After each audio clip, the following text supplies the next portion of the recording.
Nós vamos ouvir o depoimento de Luiz Caires Tunes, advogado, que foi militante político, respondeu o processo na época da ditadura civil-militar de 6485. Para começar, eu primeiro quero agradecer muito a generosa presença de Luiz Caires aqui, a contribuição que ele traz ao trabalho da Comissão da Verdade,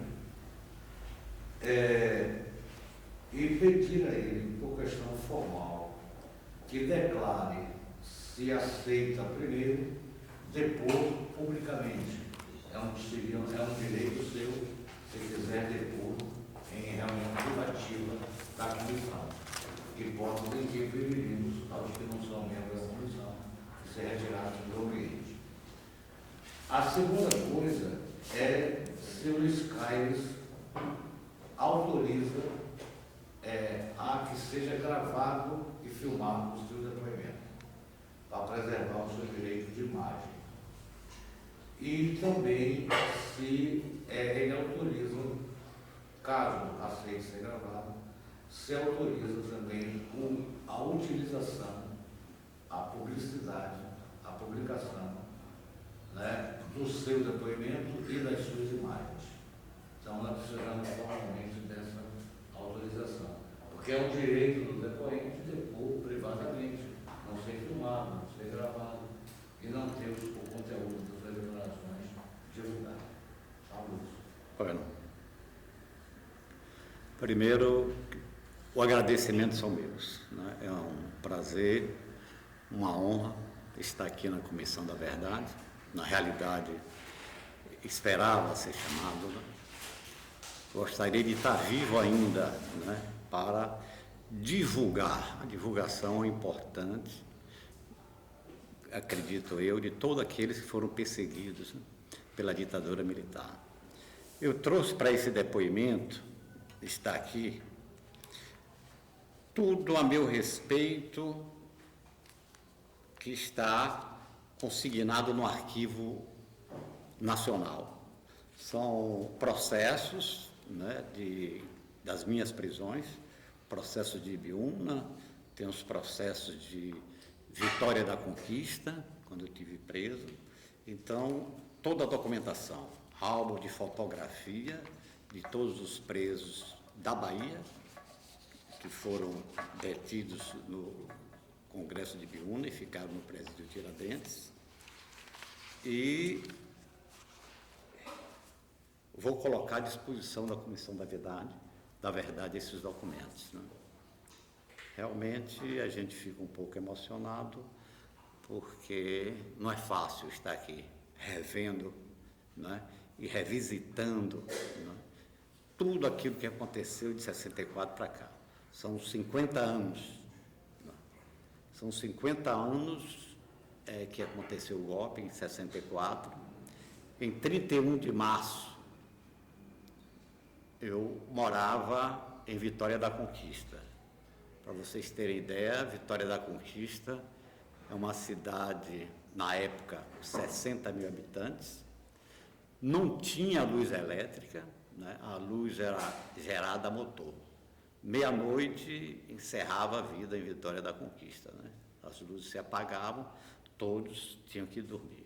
É nesse contexto que, em 31 de março, eu tinha 18 anos de idade, era estudante secundarista, cursava o segundo ano científico e fazia parte da diretoria da União Conquistante dos Estudantes Secundários.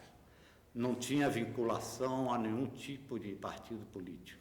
Era um jovem idealista, humanista, esportista, era diretor de esporte, né, da União Conquistante dos Estudantes Secundários.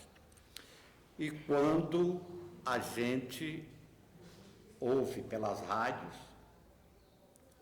a notícia do golpe militar em 64, o presidente da União Nacional, da União Conquistante dos Estudantes Secundários, na época, era um primo meu, Paulo Demócrito de Sá Caires. E nós tentamos fazer uma resistência ao golpe.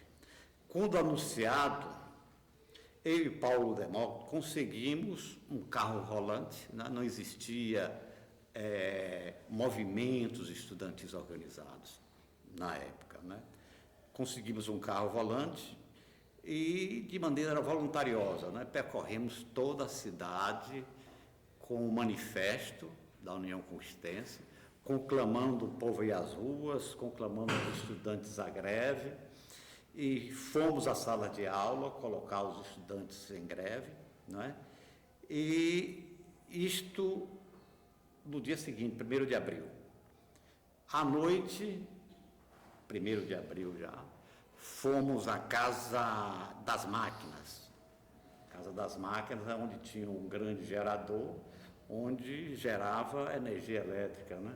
E luz para toda a cidade. Conseguimos, juntamente com outro colega, né? Um outro companheiro nosso, né? Antenor Rodrigues Lima, chamado de Badu, pinche, latas de pinche. Conseguimos várias latas de pinche e, a partir daí, nós passamos a pinchar todas as ruas, não é? Muros, não é? Da cidade.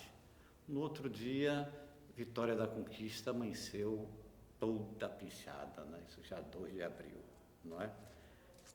E dia 2 de abril, o golpe militar já estava consolidado. Nós ainda tínhamos esperança, né, de que houvesse manifestações populares, né, havia a nível nacional, que automaticamente se estendesse até as cidades do interior, inclusive onde foi tentado, né, fazer grupo de 11, né, e outros movimentos, né, desse tipo. Após o golpe, consolidado o golpe, automaticamente vieram os boatos, né, que o exército estava chegando na cidade. Nós nos retiramos, fugimos, passamos os 15 dias escondidos, serenou e voltamos. Quando chega em maio, início de maio, dia 6 de maio, ninguém esperava mais que o exército fosse chegar a ter conquista. Mas as forças reacionárias e retrógradas da cidade eram muito fortes, não é? E eles fizeram com que o exército chegasse até aqui, até Vitória da Conquista, capitaneado pelo capitão Bendoque Alves, não é? Chegaram no dia 6, né, estacionaram na Praça do Rio Branco e parecia até eles assaltaram a cidade, essa é a verdade. Parecia o bando de Lampião, né, assaltando a cidade. Eles assaltaram, era mais ou menos 100 policiais militares, e automaticamente eles colocaram o ônibus na praça, um ônibus de empresas privadas. Daí a gente vê que o empresariado já estava também comprometido com o golpe, não é? E foram prendendo, não é?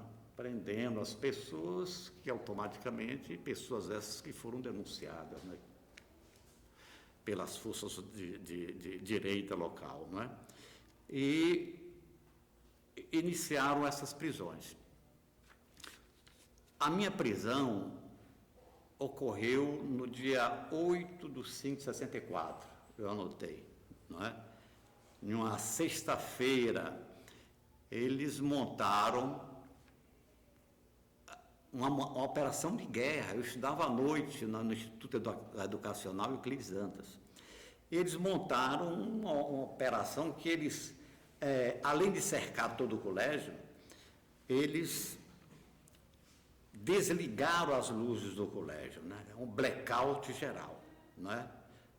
Eu estava na sala de aula com mais 2 irmãos, Hermilton Caires Tunes, que hoje é advogado de Santa Maria da Vitória, e Erivaldo Caires Tunes, que é médico em Paramirim, não é?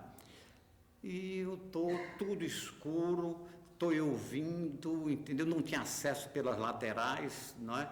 e quando eu vejo uma lanterna lá no finalzinho do corredor, não é? Quando eu vejo, é a figura do Sargento Salles,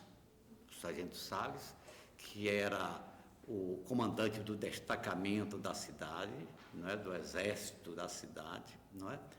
E o capitão Bendoque Alves, que eu passei a conhecer ele em loco, no dia, ali, pessoalmente. E o Sargento Salles, com a lanterninha, e disse: o homem é este aqui. Eles aí automaticamente me seguraram, né? Quer dizer, considero que eu fui sequestrado, né? De uma sala de aula, né? Se caracteriza o sequestro na medida em que ele me segura, me algema, eu tento esboçar a reação gritando para onde é que estão me levando, não é? E ainda no escuro os estudantes saem correndo, né? Pelas laterais, não é? E fui para o destacamento da Polícia Militar, não é? Fui colocado em uma cela onde já estavam mais 6 presos, não é? Uma cela escura, era mais ou menos umas 10 horas da noite, não, umas 11 horas da noite, umas 6 celas, né? E eu pensando comigo, não é? Jovem, 18 anos de idade, eu digo, o que vai acontecer? Não é? A gente não sabe, não existia, a ditadura passa a existir a partir daquele momento, 31 de março de 64, não é? Já estavam lá Vicente Quadros, que eu já conhecia, né? Ele era um trabalhador radiotécnico, Vicente Quadros, que nós ouvimos sempre a rádio Marique Veiga, a Tirana, né? No estabelecimento dele. Gilson Moura, que era locutor, Jackson Fonseca, Raul Ferraz e Alcide Araújo. Esses 6 já estavam nessa sala, não é?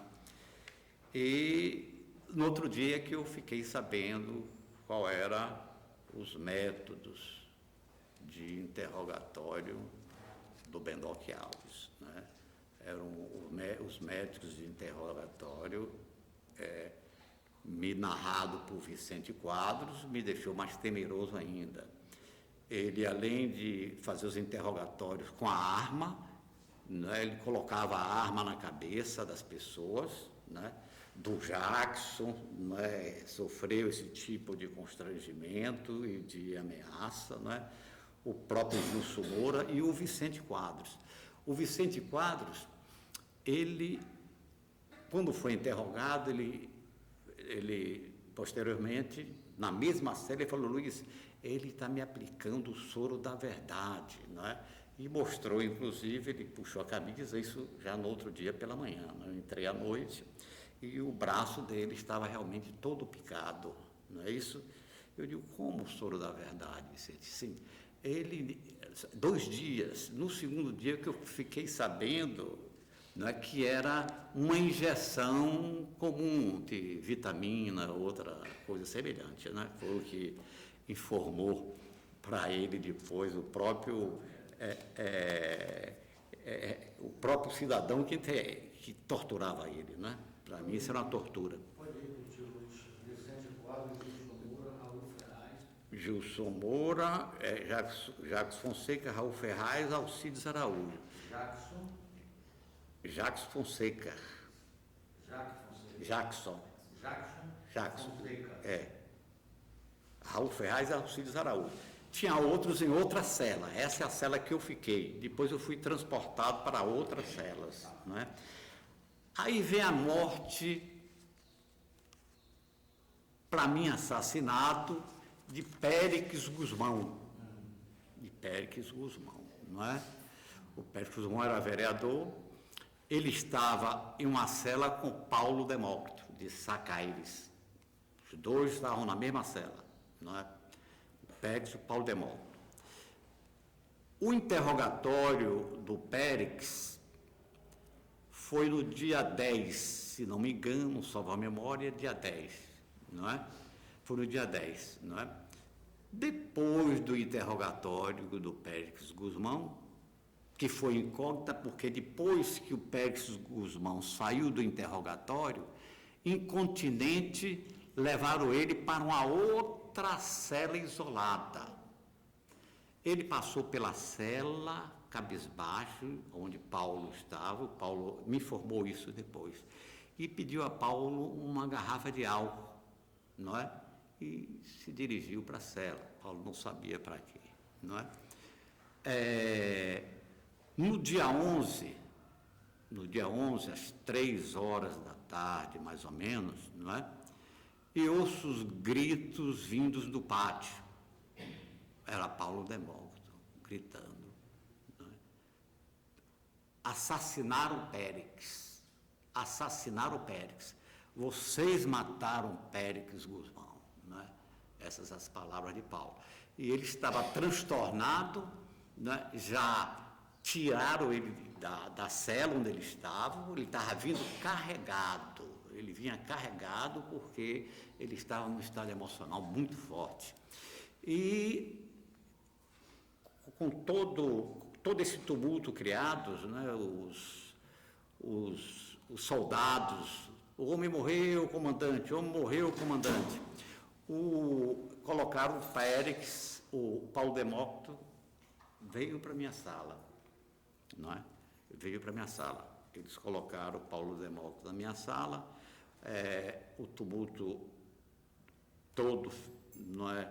Ficou um clima de angústia, um clima de desespero, todos aqueles que estavam presos, não é? À noite, Dr. Hugo de Castro Lima veio fazer o levantamento cadavérico. O Dr. Hugo de Castro Lima, ele estava preso também conosco. Ele era médico da cidade, estava preso, não é?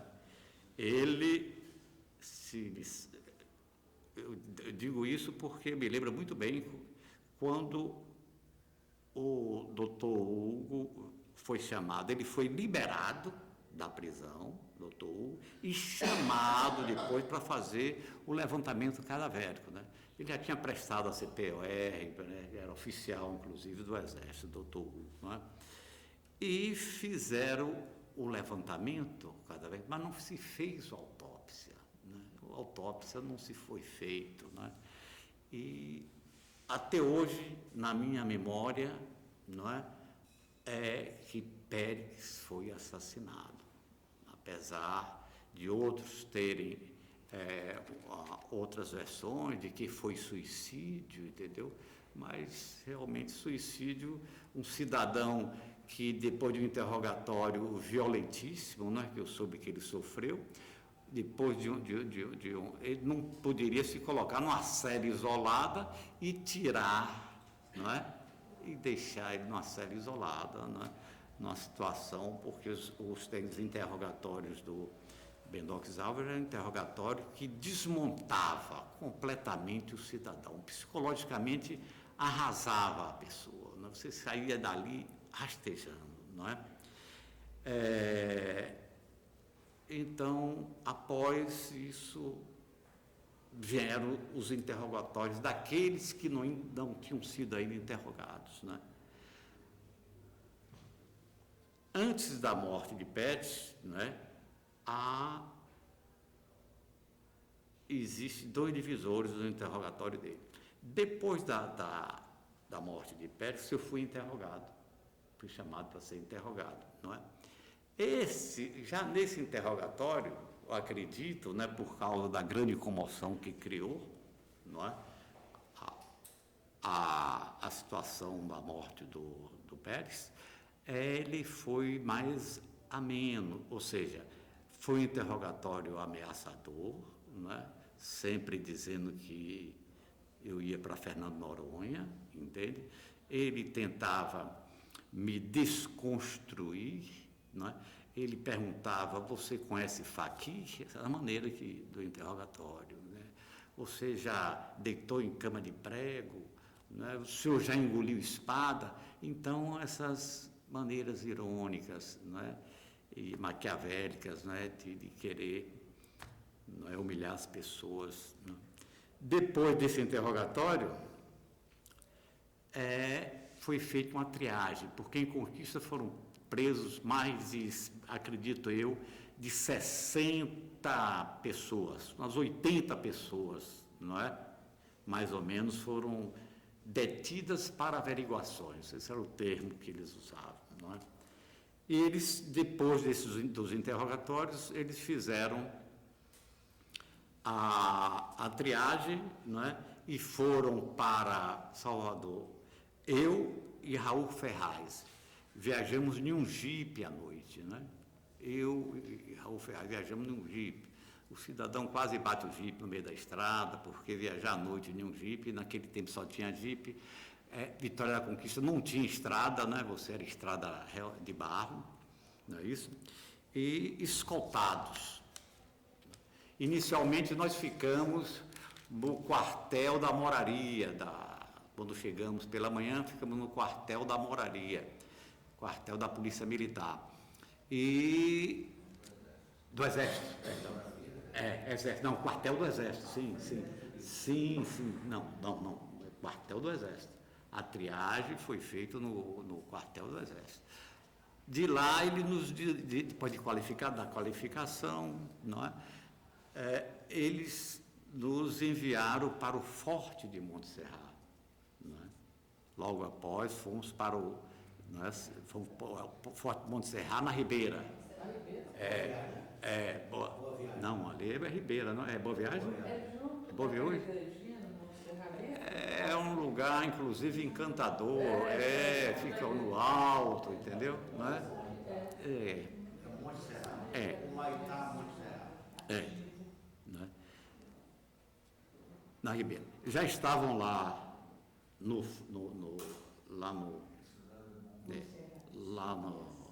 Forte Montserrat, tinham exatamente 101 pessoas presas.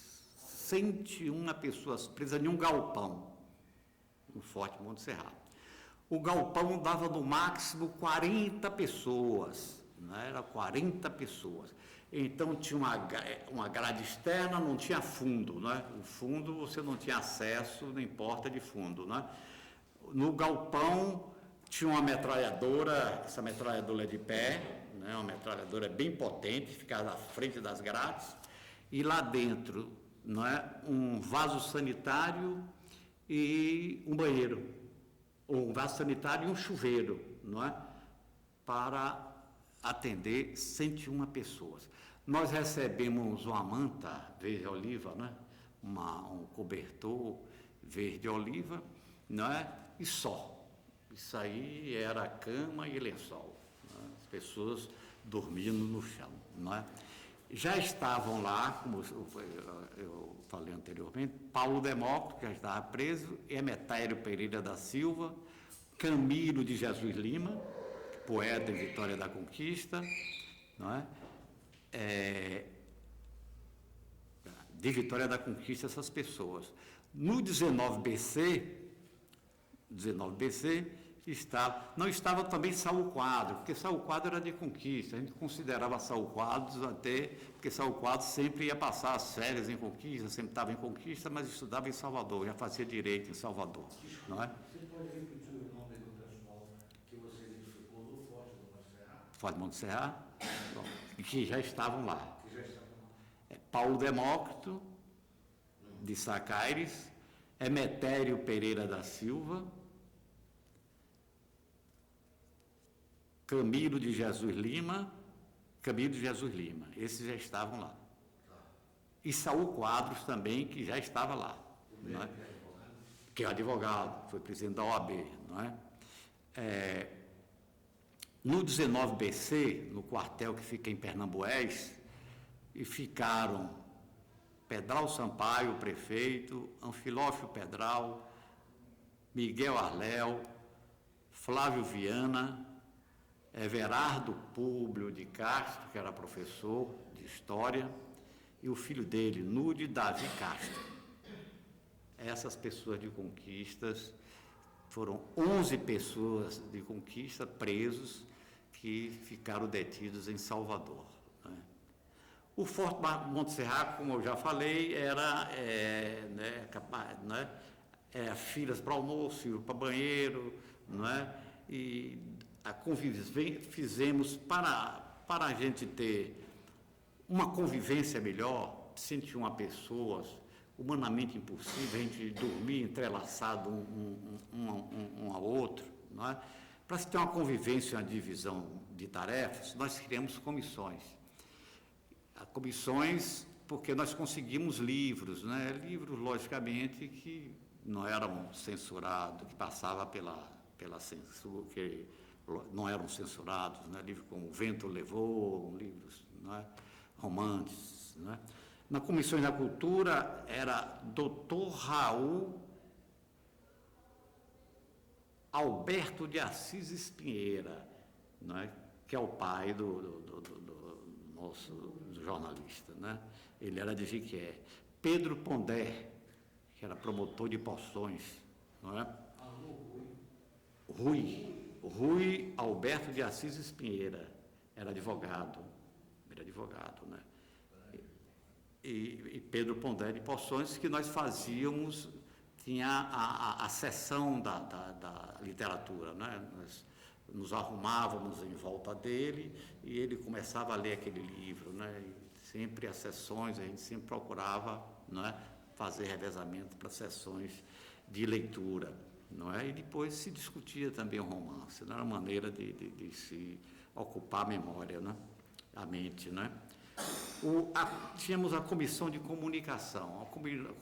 A comissão de comunicação foi criada no sentido de a gente ter algum tipo de, não é, relacionamento, entendeu? Se comunicar com o mundo exterior, né? Se comunicar não é, com os comandantes, não é, que levavam as nossas mensagens, né? A comissão de comunicação era Saul Quadros, não é? Raul Ferraz e Pedro Milton de Brito, não é? Que também era de Salvador, né? Era advogado, né? Pedro Milton de Brito, né? Que estava lá conosco também, né? Limpeza e revezamento, faziam revezamento todos, e nós tínhamos inclusive a comissão de religião. Tinha pessoas, tinha crente, tinha evangélico, tinha católicos, entendeu? Então tinha Alfredo Batista de Jiquié, né? Que era de Jiquié, né? O esporte, nós criamos a turma do Baba, né? Porque nós tirava todos os cobertores e final de semana a gente ia jogar uma bola de pano, não é? Que era eu e Paulo Demócrito que organizávamos, né? Esses Babas, né? Depois de todos os interrogatórios, né? Mais ou menos, depois de 44 dias, nós fomos liberados, né? Depois de 44 dias, 50 dias, outros passavam 60, outros eram transferidos para outros, né? 19BC. Aí foi o período que eu entro já. Eu estou me detendo aqui nas prisões, realmente, que eu passei, né? E como era a maneira de convivência nesses lugares, né? Eu fui para a Faculdade de Direito em 1967, eu fiz vestibular na Faculdade de Direito em 1967, católica, não é? E ingressei no PCdoB, aí eu ingressei no PCdoB, não é? E a partir daí vieram todas aquelas, e fui fazer parte do diretório acadêmico, o presidente do diretório acadêmico na época, em 67, eu fui fazer parte da chapa e fui eleito juntamente com Evandro Jacobina, não é? Eu fui ser diretor de cultura, Evandro Jacobina, o presidente, não é? E as manifestações de ruas em 67 nós participamos, né? A Faculdade de Direito Católica, logicamente, começou a participar de todas essas manifestações estudantis, e a Praça da Sé era o centro. A Faculdade de Direito Católica funcionava na Praça da Sé, e todas as manifestações saíam dali da Praça da Sé, não é? Em 68 fui presidente do CATEF, diretório acadêmico, criamos o DCE da Universidade Católica, não é? Certo? E na época, o PCdoB precisava de um lugar para dar aulas não, orientações marxistas-leninistas, entendeu? Para os seus militantes, né? Nós conseguimos uma sala lá mesmo, na Faculdade de Direito Católico, que funcionava à noite. Era professor Rui Hermans iam da aula lá, Ruizinho, né, que é de Vitória da Conquista, não é? O próprio o Van Dyck também, né, participava também dessas aulas, né, era um dos mentores e professores, né? O Amalho chamava o monge, né? E o Demerval de Souza, se não me engano, né? Demerval. E no mesmo ano de 68, eu fiz faculdade de jornalismo para morar na residência universitária, né? Porque eu só tinha direito a morar na residência universitária quem estudava na UFBA. Eu fiz jornalismo, criamos também uma célula lá do jornalismo do PCdoB, né? Na época, né? Era composta a célula do PCdoB, Aflidos Boaventura e Edivaldo Esquivel, e Vera, o sobrenome dela não me lembro, Edivaldo Esquivel, Aflidos Boaventura, e eu fazia parte da célula do PCdoB lá na Faculdade de Jornalismo, né? Vieram as manifestações de ruas, não é? Participamos de todas essas manifestações, não é? E em 68 veio um congresso de Ibiúna na UNE, né? São Paulo, foram 56 congressistas da Bahia. Eu trouxe, inclusive, aqui, para deixar aqui na comissão, na verdade, o álbum, né, com a foto de todos e qualificação de todos os companheiros que participaram do Congresso de Ibiúna, né, em 68. Né? Era um congresso clandestino e fechado. Fechado porque foi a posição, na época, de Polop, Valpamares, são esses partidos, na realidade, que conseguiu maioria para que o Congresso fosse fechado. Não é? Nós queríamos, o PCdoB no caso, que o Congresso fosse um Congresso aberto, não é? Um Congresso que abrangesse outros setores da sociedade, né, como um mosteiro, entendeu? Uma faculdade, né, mas prevaleceu o Congresso aberto.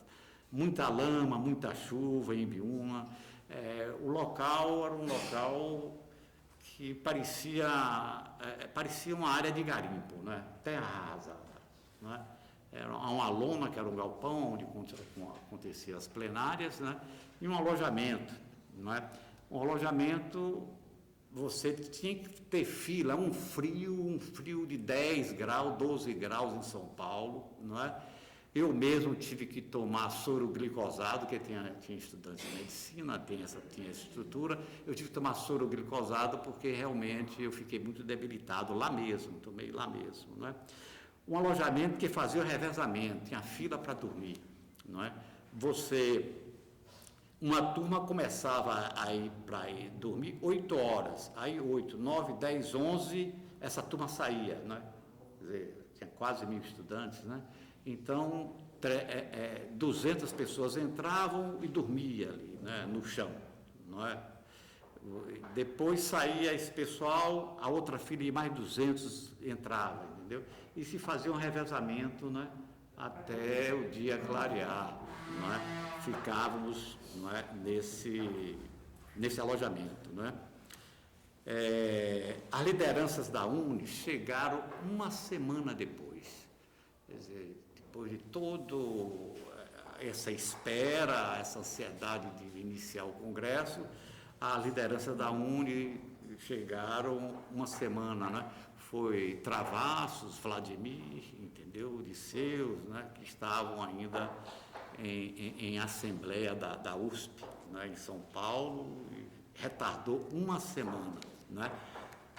Aí veio a chegada da repressão, 5 horas da manhã, 12/10 de 1968, né? Foram bombas por tudo quanto é lado, né? Você só via o estouro de bombas, né? Bombas e tiros, né? Que eles atiravam para cima. Eles cercaram todo o Congresso.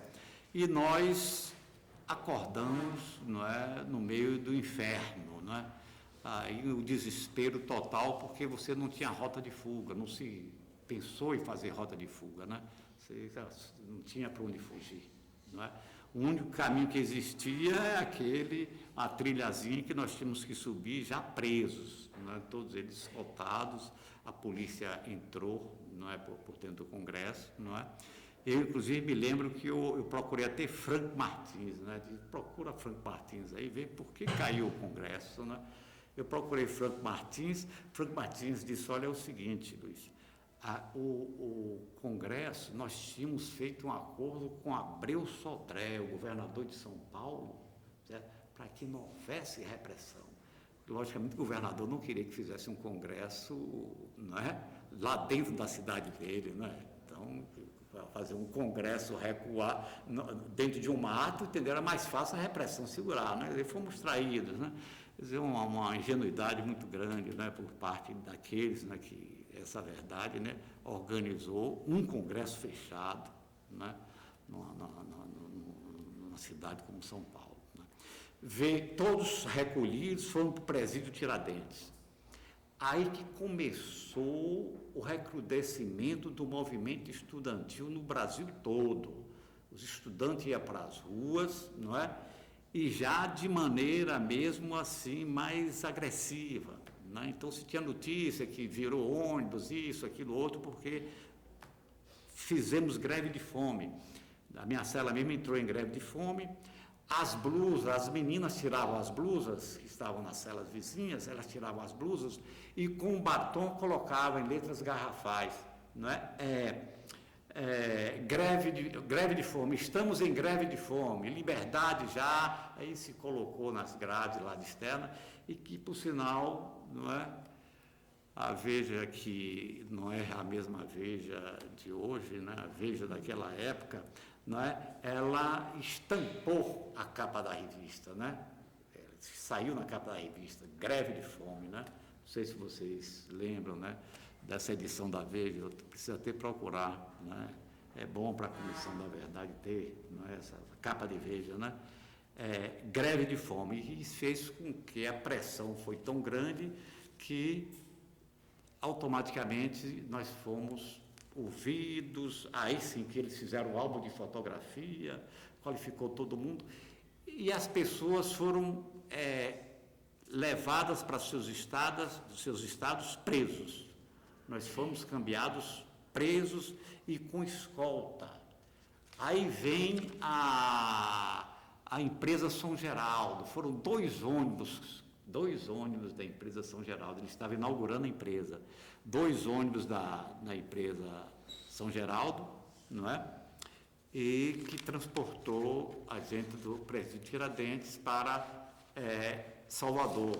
Salvador, ficamos no presídio, no Dedezeiros, né? Ficamos no Dedezeiros, né? Depois, Dedezeiros, da Polícia Militar, aí da Polícia Militar, não é?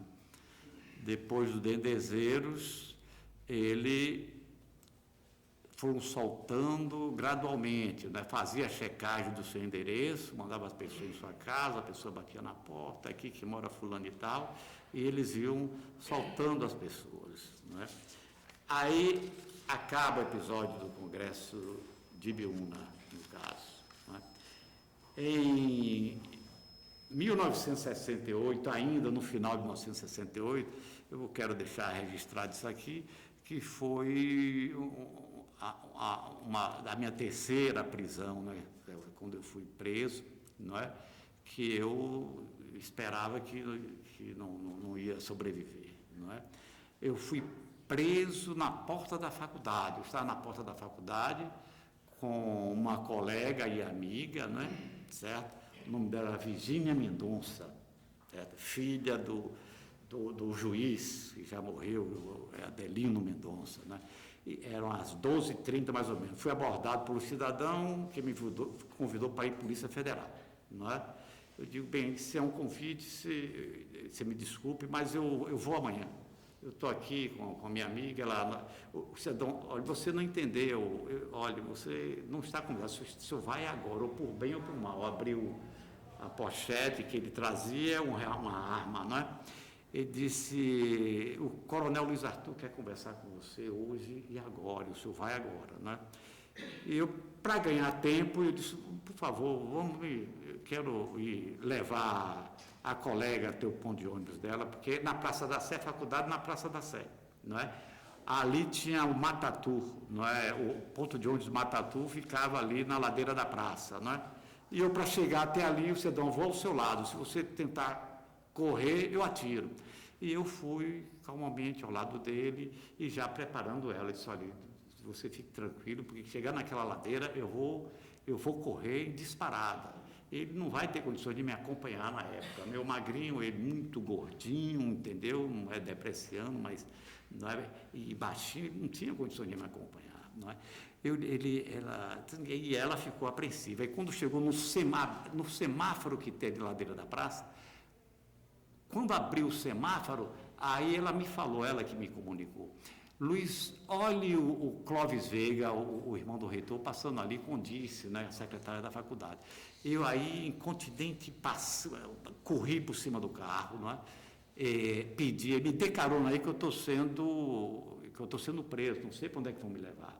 Mas isso já vinha mais 2 pessoas, tinha mais 2 policiais, ele não estava sozinho. Ele estava com mais 2 outros policiais. Um deu um tiro para cima. Quando deu o tiro para cima, ali o ponto de ônibus, ficava aquela confusão toda, em 68, né, que tinha ali ponto de ônibus de Matatu, Brotas, não é? Viaduto da Sé, não é? Aí foi uma polvorosa, todo mundo saiu correndo para um lado, por outro, a Dice saiu gritando, meu Deus do céu, em que mundo nós estamos, entendeu? Socorro, estão levando a gente preso, levou todo mundo preso, liberou o Clóvis Veiga, né? Liberou também, inclusive eu falei que eles estavam apenas me dando carona, e me deixaram sentado em uma cadeira, isso era numa sexta-feira, me deixaram sentado em uma cadeira, sentado numa cadeira, algemado, para aguardar o coronel Luiz Arthur para conversar comigo, essas coisas, né? Então, passou sexta-feira, chegou o Major Bucão, Teógenes Bucão.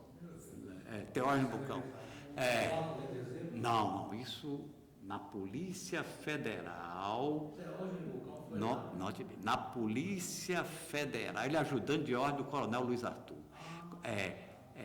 A Polícia Federal funcionava em 1968 ali atrás da Praça da Sé, onde tinha o Cine Liceu, o Cine Popular, a Polícia Federal funcionava ali. Era ali que funcionava. Depois é que se modernizou e foi lá para a Cidade Baixa. Mas ela ali funcionava precariamente ali, não é? Eu, chegando lá, fiquei algemado numa cadeira. O Teógenes Bucão apareceu quando me viu algemado. Esse é o artista, esse aqui, eu formei pela Católica, o senhor criou o caos na faculdade, entendeu? O Teógenes Bucão. Ele tinha formado pela Faculdade de Direito Católica, né? Certo? Ele disse, o senhor criou um caos, a Faculdade de Direito Católico, o senhor anda em greve, em manifestações, entendeu? O senhor é um dos culpados. Deixa eu ver isso algema, deixa eu apertar mais aí, por favor. Ele apertava, né, mais a minha algema. Isso na sexta-feira. Fiquei sexta, sábado, domingo, em uma cadeira algemado. Eles tinham uma cama de campana, né, que à noite eles transportavam para a cama de campana, também algemado na cama. Dormia algemado e durante o dia ficava na sala, as pessoas passavam, os policiais, agentes, né? Até me lembro que o João Bafo de Onça passou e me viu algemado também lá sentado na hora, né? Que ele também tinha sido detido, né? Para fazer um tipo de acariação. E eu fiquei sexta, sábado, domingo, segunda, 5 dias algemado em uma cadeira, né? Meu braço, inclusive, ficou ferido, né?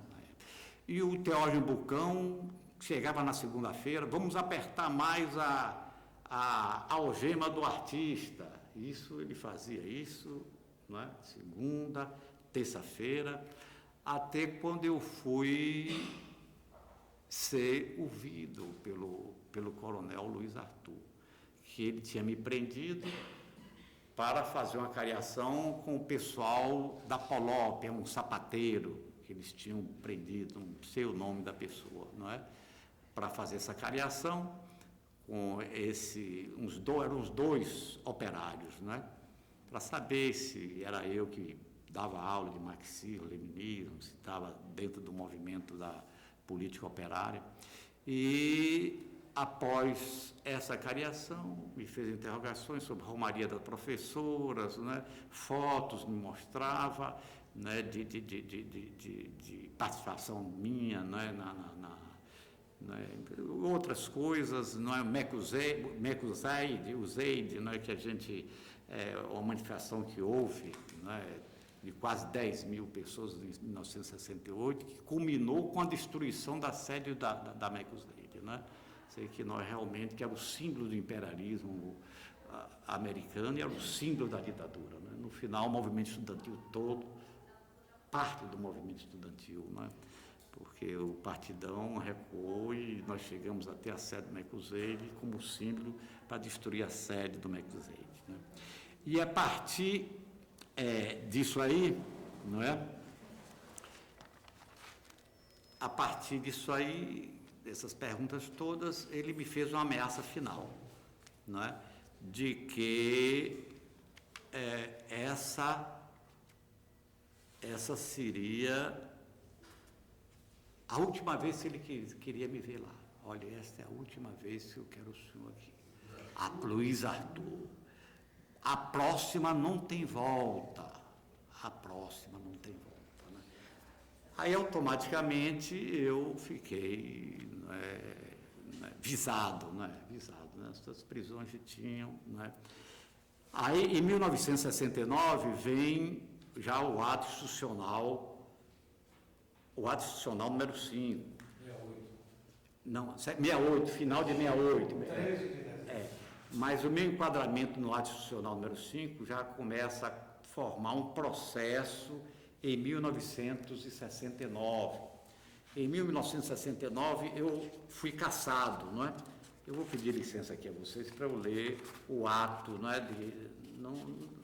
Não as alegações, mas só a conclusão aqui, por causa da hora, não é? Despacho, não é? Depois de todo o libero acusatório, depois da autuação, não é? Vem o despacho. Visto e bem examinados os presentes autos de investigação, verifique-se a procedência das acusações constantes do libero de folha 7 contra o senhor Luiz Carlos Tunes, estudante de 23 anos. A leitura de seu prontuário for folhas 4 e 6, melhor permite, entretanto, qualificá-lo como agitador. Face à gravidade das acusações, essa comissão de parecer, em concordância com a parte conclusiva de folhas 8, que o indiciado deva ter seus direitos políticos suspensos pelo prazo de 10 anos, artigo 4º do AI-5, tendo em vista também a grande atividade subversiva e periculosidade contagiante, esse é o termo usado, né? Contagiante do indiciado, folha 4 e 5, esta comissão sugere seja aplicada ao mesmo a medida de segurança prevista na letra B do inciso 4 do inciso 5º do AI-5, no que diz respeito aos educandários de qualquer nível, federais, estaduais ou municipais, também pelo prazo de 10 anos. Então, a minha cassação não foi apenas cassação política, eles cassaram os meus direitos, tanto é que eu não pude voltar mais. Quando eu ainda cursei 69, quando eu volto em 70, o reitor da Universidade Católica já me proíbe, o Eugênio Veiga, o senhor não pode mais frequentar o nosso curso, né?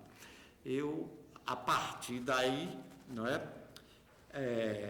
Pelo prazo de 10 anos, seja os presentes autos encaminhados ao senhor ministro da Marinha, vice-chefe do Estado-Maior da Armada, tendo visto o final do tal, confidencial.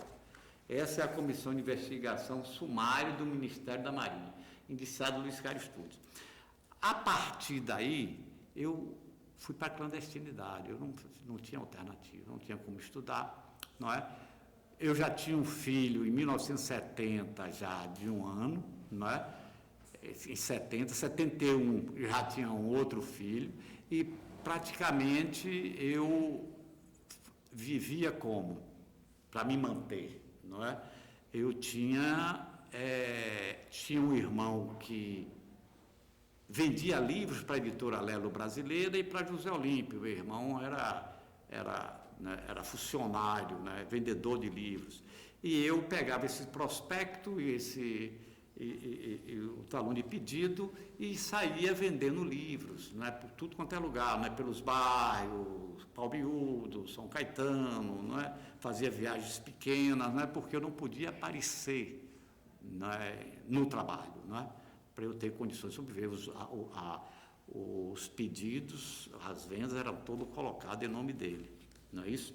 Isso até vivi assim na clandestinidade, até mais ou menos 1974, 75, começou a serenar.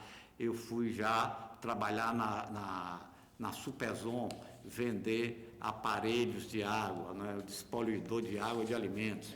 Foi quando eu conheci, inclusive, Vera Leonelli. Conheci Vera Leonelli, que foi colega da minha filha, não é isso? Ali na Boca do Rio, né, onde eu estava morando, né, já conhecia a Vera, mas a Vera não sabia da minha história, né? Sabia? Ah, sim, não sabia, né? Certo? Em 1979,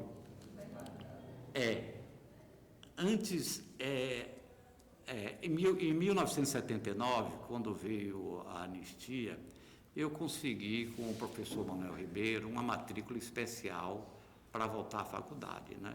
Eu fiquei 13 anos afastado da faculdade, caçado, sem condições, não é, de estudar, não é?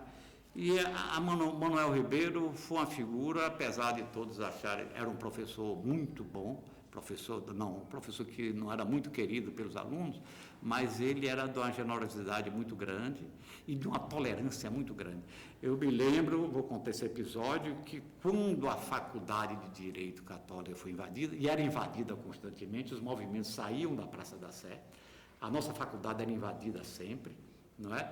E teve um episódio desse que Manuel Ribeiro desceu, eu estava dando aula, ele desceu e foi lá para a porta da faculdade.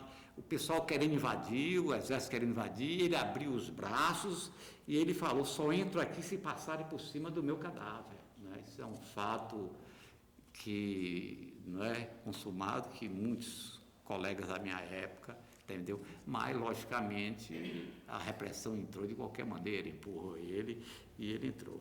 Né? Bem, tem alguns outros episódios, entendeu? Não é que eu espero que, como falou, não é, companheiro anterior, que o crime de tortura ele é inafiançável, imprescritível. Né? Eu espero que todos esses depoimentos prestados no Brasil todo sobre violação de direitos humanos, não é, nas comissões da verdade, nesse país, sirvam de instrumento para rever a lei de anistia e colocar os torturadores na cadeia.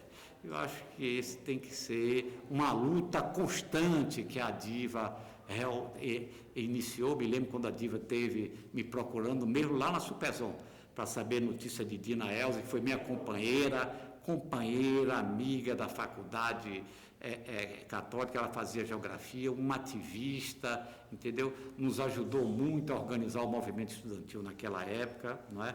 O Demerval Pereira, que eu gostaria que foi morto também na Araguaia, não é? Falar sobre Demerval, que nós íamos sempre, éramos do PCdoB, éramos a família, íamos sempre para a Fonte Nova, ele era Bahia doente, ele vestia a camisa do tricolor, e eu vestia a camisa do Ipiranga, porque eu era ipiranguense, não é? O Rosalinda Souza, que nós fazíamos sempre parceria, ele era presidente do diretório da Federal, ou era da Católica, não é? O Vandique Coqueiro, que dava aulas, não é? Lá na Faculdade de Direito Católica, e Noélia e Luzia Reis, que é minha companheira, né, de muita luta, e que sofreu muito, e o Iraçu Batista, que a mãe dela era minha comadre, né, Dona Nalvinha, que eu frequentei muito a casa dela, né? Era o que eu tinha para colocar, era meu depoimento, não é? e coloco aqui à disposição da Comissão da Anistia os documentos, tudo que eu falei está aqui. Tudo que eu falei em termos institucional, de processo, está aqui, que eu encaminho para a Comissão da Verdade. Né? Aqui, não é? Aqui. A lista de presos que ficaram no Forte de Montserrat, estão aqui também, não é? O Congresso de Ibiúna, aqui também, a fotografia de todos, não é? Que estão aqui, até nominei aqui o nome de cada um do Congresso de Ibiúna, não é? E aqui o processo do Congresso de Ibiúna, que eles fundamentam tudo, né, para justificar as prisões arbitrárias que eles fizeram, não é?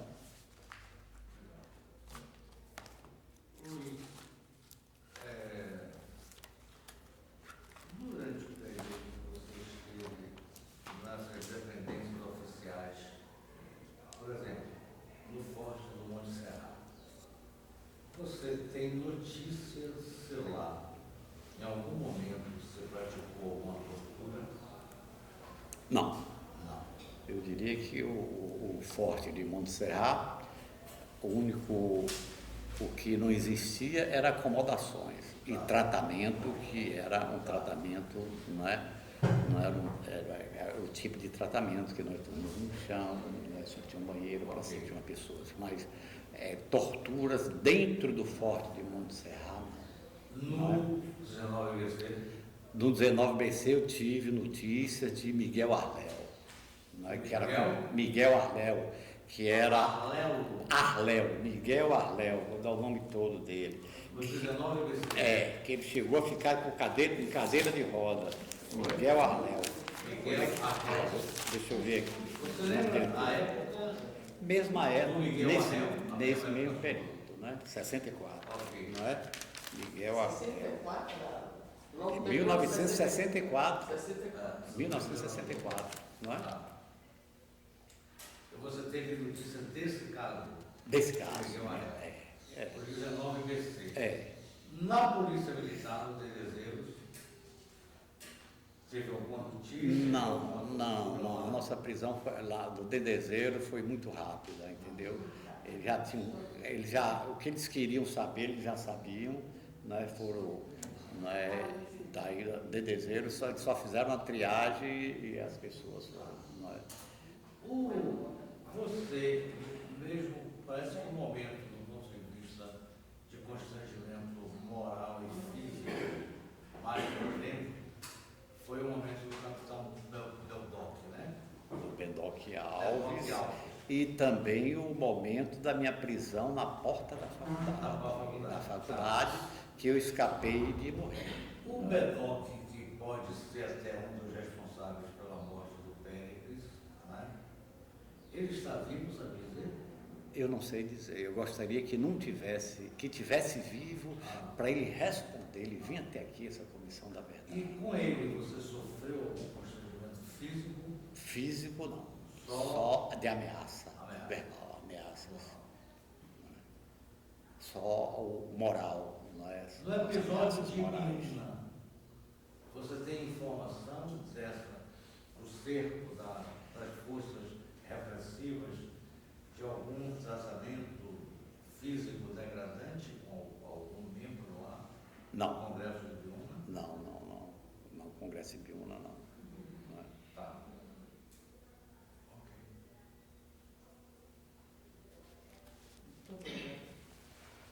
Qual foi o local, Luiz, da prisão, da primeira prisão que você sofreu? E o local onde o Bendoc conquista, mas qual foi a unidade específica? Foi do Batalhão da Polícia Militar. Batalhão da Polícia Militar, né? E o Bendoc Era o único que tinha lá. da guarnição de... Não, o Bendoc, ele era o comandante, ele veio de Salvador, designado em missão sigilosa, segundo outras notícias, só para fazer o abafa em Vitória da Conquista, ou seja, prender os subversivos, entre aspas, né, em Vitória da Conquista.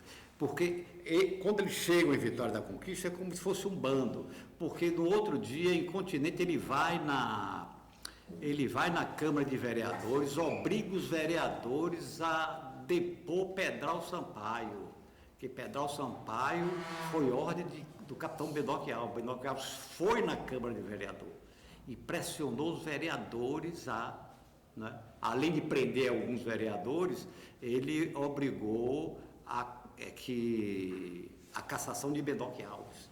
Né? Foi um ato feito pela Câmara sobre a ordem de Bedoque Alves. Né? E tanto é que o Pedral, né, foi preso e colocaram o Orlando Leite como prefeito, que era um grande reacionário de direita, dedo duro, né? Foi ele um dos que me denunciou, né? E que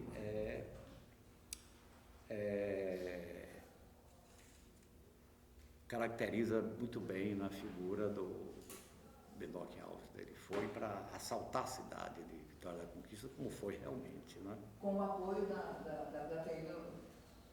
Sim, porque na época o exército na época, o exército e todas as forças de segurança ficou a serviço do golpe militar, entendeu? Então, quem realmente controlava tudo era o exército, né? O exército controlava tudo, né? No Monte Serra, você disse que tem 120 pessoas. 101 pessoas.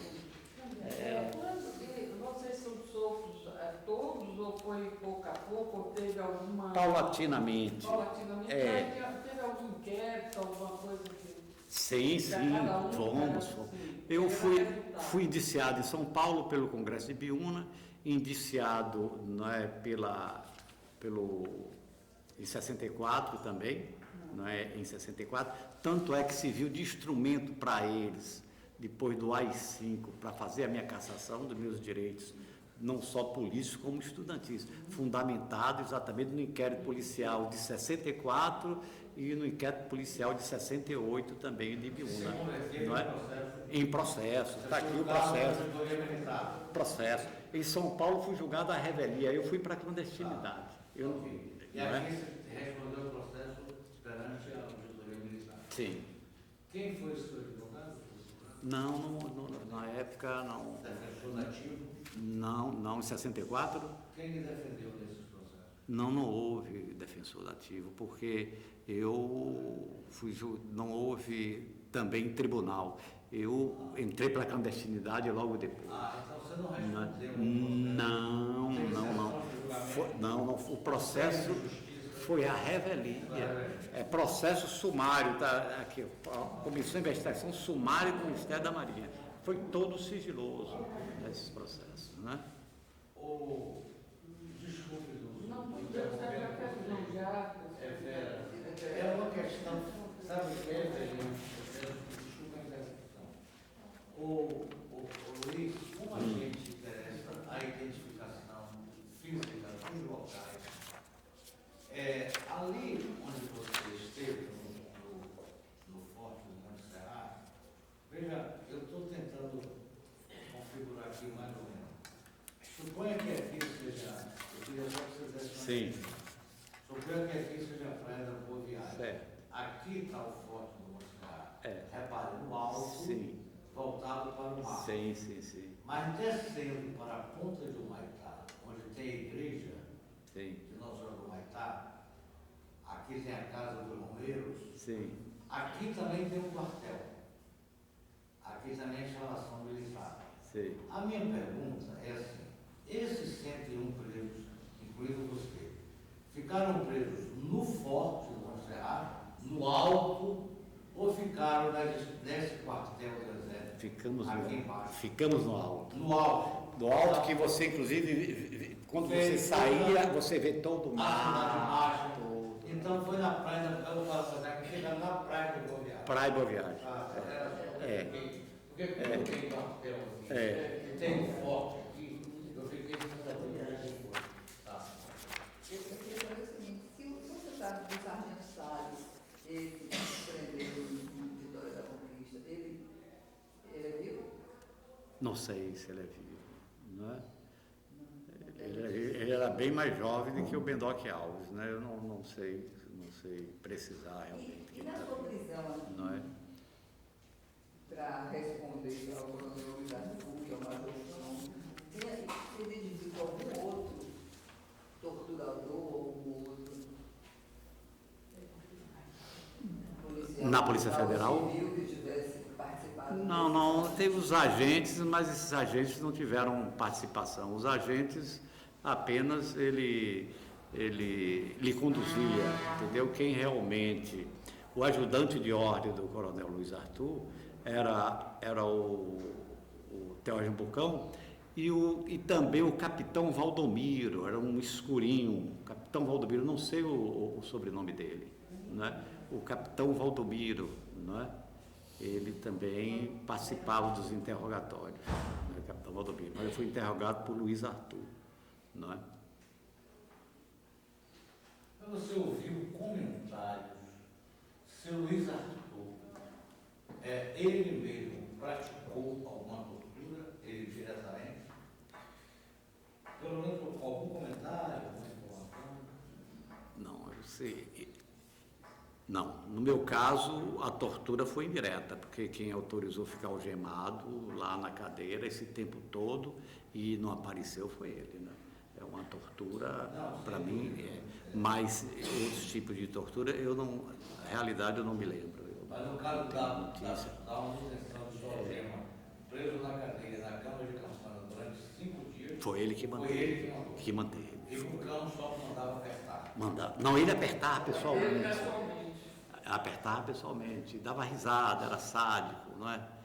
Era sádico. Ele foi diretor parece que ele foi diretor da penitenciária Lemos Brito, na época de Vera, não foi? Acho que foi Teógeno Bucão. Esse Teógeno Bucão, estou falando Teógeno Bucão. Teógeno eu conheci bastante. Teógeno Bucão. Não eu conheci.